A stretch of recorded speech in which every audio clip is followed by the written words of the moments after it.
ಲೋಕಸಭೆಯಲ್ಲಿ ಪ್ರತಿಪಕ್ಷದ ನಾಯಕರಾಗಿರುವ ರಾಹುಲ್ ಗಾಂಧಿಯವರು ಸದಾ ಚುನಾವಣಾ ಆಯೋಗವನ್ನ ದೂಷಿಸುತ್ತಿರುವುದು ಅಧಿಕಾರಿಗಳನ್ನ ಖಿನ್ನತೆಗೆ ದೂಡುತ್ತಿದೆ ಎಂದು 272 ಮಂದಿ ನಿವೃತ್ತರು ಖಂಡಿಸಿ ಓಲೆ ಬರೆದಿದ್ದಾರೆ.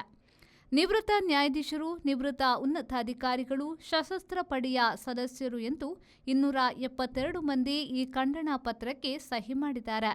ಲೋಕಸಭೆಯಲ್ಲಿ ಪ್ರತಿಪಕ್ಷದ ನಾಯಕರಾಗಿರುವ ರಾಹುಲ್ ಗಾಂಧಿಯವರು ಮತಗಳ್ಳತನ ಎಂದು ಒಂದೇ ಸಮನೆ ಚುನಾವಣಾ ಆಯೋಗವನ್ನ ದೂಷಿಸುತ್ತಿದ್ದಾರೆ.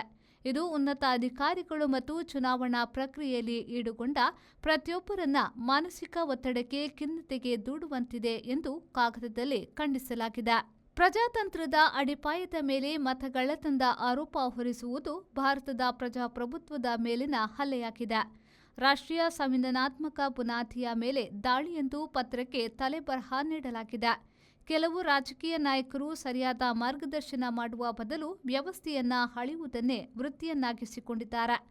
ಸಶಸ್ತ್ರ ಪಡೆ, ನ್ಯಾಯಾಂಗದವರು, ಉನ್ನತ ಅಧಿಕಾರಿಗಳು ಎಲ್ಲರನ್ನ ಒತ್ತಡಕ್ಕೆ ತಳ್ಳುವುದು ಜವಾಬ್ದಾರಿಯುಳ್ಳ ನಾಯಕರ ಕೆಲಸವಾಗಬಾರದು ಎಂದು ಓಲೆಯಲ್ಲಿ ತಿಳಿಸಲಾಗಿದೆ.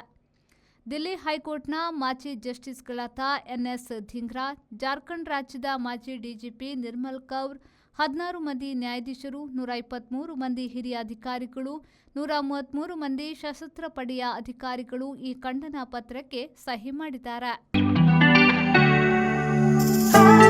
ನಿಮ್ಮ ಕನಸಿನ ಮನೆಯನ್ನ ನಿಮ್ಮದಾಗಿಸಿಕೊಳ್ಳಿ. ಆಕರ್ಷಕ ಮತ್ತು ವಿವಿಧ ವಿನ್ಯಾಸದ ಫರ್ನಿಚರ್ಸ್ಗಳು, ಮನಮೋಹಕ ಇಂಟೀರಿಯರ್ಸ್ಗಳು ಒಂದೇ ಸೂರಿನಡಿ.